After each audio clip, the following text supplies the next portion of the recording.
Jadi, Ibu dan Bapak Guru, menurut rapor pendidikan, kurang dari 50% siswa di kabupaten kita yang telah mencapai kompetensi minimum untuk literasi.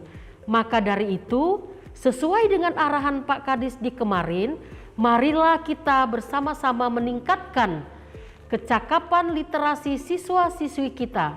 Semoga pada asesmen nasional berikutnya, skor tes literasi siswa di sekolah kita sudah meningkat.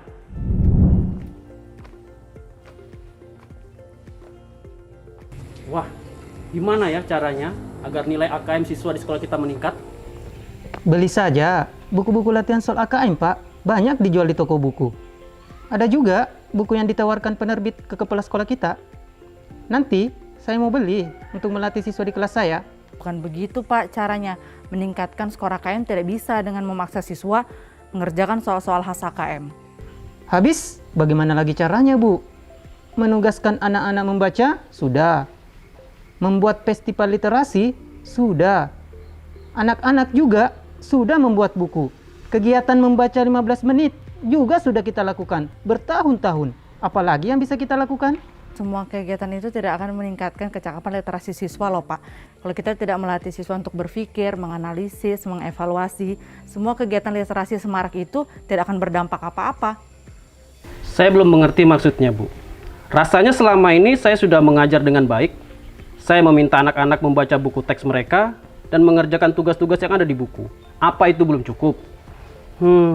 Memang sih ada siswa yang lambat memahami materi pelajaran. Tapi itu sepertinya karena mereka selalu ngobrol ketika saya menjelaskan materi pelajaran. Sepertinya kita perlu sama-sama belajar tentang kurikulum merdeka. Pada kurikulum merdeka, konsep literasi sudah diperbaharui dan diperkuat lagi. Saya dengar bahwa literasi itu bukan hanya sekedar gerakan untuk menumbuhkan minat baca semata. Di kurikulum merdeka, guru diarahkan untuk melakukan proses pembelajaran dengan strategi yang tepat dan benar-benar meningkatkan kecakapan literasi siswa. Misalnya, guru harus memilih bahan ajar yang sesuai dengan minat dan kemampuan membaca siswa, menyampaikan materi untuk meningkatkan motivasi dan minat baca, serta melakukan pendampingan agar siswa benar-benar dapat memahami teks dalam bahan ajar. Oh gitu ya, Bu. Saya jadi penasaran, ingin belajar lebih lanjut mengenai literasi di kurikulum merdeka ini. Mungkin kita bisa usulkan ke Ibu Kepala Sekolah untuk membentuk komunitas belajar untuk belajar lebih lanjut tentang literasi di kurikulum merdeka ya. Wah, itu ide yang bagus, Pak. Bisa, Pak.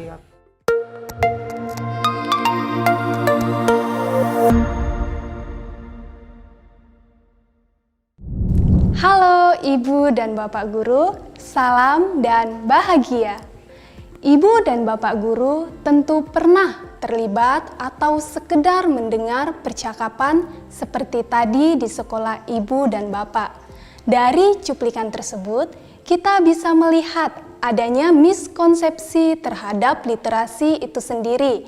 Pada dasarnya, literasi adalah kemampuan untuk mengenali, memahami, menafsirkan, menciptakan, mengkomputasi, dan berkomunikasi menggunakan simbol visual, auditori, dan digital mengenai topik lintas disiplin dan keilmuan. Kemampuan tersebut dicapai peserta didik melalui kegiatan membaca, menulis, menyimak, memirsa, dan berbicara, tentunya dengan pendampingan yang tepat. Dan kemampuan literasi itu juga tidak hanya digunakan dalam mata pelajaran bahasa Indonesia saja loh, Ibu dan Bapak. Kemampuan literasi itu lintas disiplin serta keilmuan dan menjadi kemampuan dasar yang memudahkan peserta didik untuk belajar sepanjang hayat. Ingin tahu bagaimana Ibu dan Bapak Guru dapat meningkatkan kemampuan literasi peserta didik di sekolah? Mari kita eksplorasi video-video pada topik ini.